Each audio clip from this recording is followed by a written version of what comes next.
இன்றைய ஆத்மீக தேன். சங்கீதம் 27:1 உங்களுக்காக நான் வாசிக்கட்டும். கர்த்தர் என் வெளிச்சமும் என் இரட்சிப்புமானவர், யாருக்கு பயப்படுவேன்? கர்த்தர் என் ஜீவனின் பலனானவர், யாருக்கு அஞ்சுவேன்? ஆம் பிரியமானவர்களே, நீ எதை குறித்தும் பயப்பட தேவையில்லை.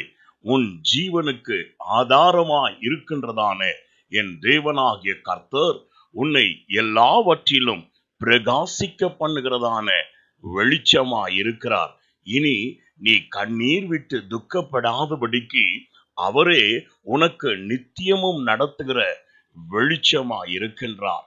உலகத்தில் வந்த எந்த மனிதனையும் பிரகாசிக்க பண்ணுகிறதான ஒளியே நம்முடைய இயேசு கிறிஸ்துவாய் இருக்கிறபடியாலே உன்னுடைய வாழ்வில் இருக்கிறதான கவலை என்கிறதான இருள், அறியாமை என்கிறதான இருள், பேதமை என்கிறதான இருளிலும் இருந்தோ விடுவித்தோ ஒளியில் உள்ளதான பரிசுத்தவான்களின் நித்திய மகிழ்ச்சியை நீ சுதந்திரித்துக் கொள்ளும்படி வழி நடத்த வல்லவராய் இருக்கிறார். உன் வாழ்வில் வருகிற அன்றாட தீங்குகளில் இருந்தோ ரட்சிக்கும்படியாக உன்னோடு இருக்கின்றவராய் இருக்கிறார். எனவே சோர்ந்து போகாதே, கலங்காதே.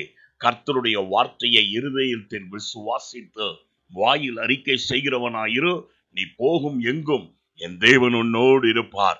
நீ பயப்படவோ கலங்கவோ தேவையில்லை. உன் காரியங்களை அவரே ஜெயமாய் முடித்து தருவார். நான் உங்களுக்காய் ஜெபிக்கட்டும். எங்களை அதிகமாய் நேசிக்கும் அன்புள்ள பிதாவே, சர்வலோகத்துக்கும் அதிபதியுமாய் இருக்கிற எங்கள் ஆண்டவரே, இந்நாளிலும் உம்முடைய பிள்ளைகளோடு இருந்த அவர்களுடைய வாழ்க்கையில் இருக்கிறதான எல்லா கலக்கத்தின் இருளையும் நீக்கி போட்டு தெளிவை உண்டாக்கி உம்முடைய பிள்ளைகள் எவைகளிலெல்லாம் கை வைக்கிறார்களோ அதிலே ஜெயத்தையும் நன்மையையும் சுதந்திரித்துக் கொள்ளும்படியாக அனுகிரகம் செய்யும்.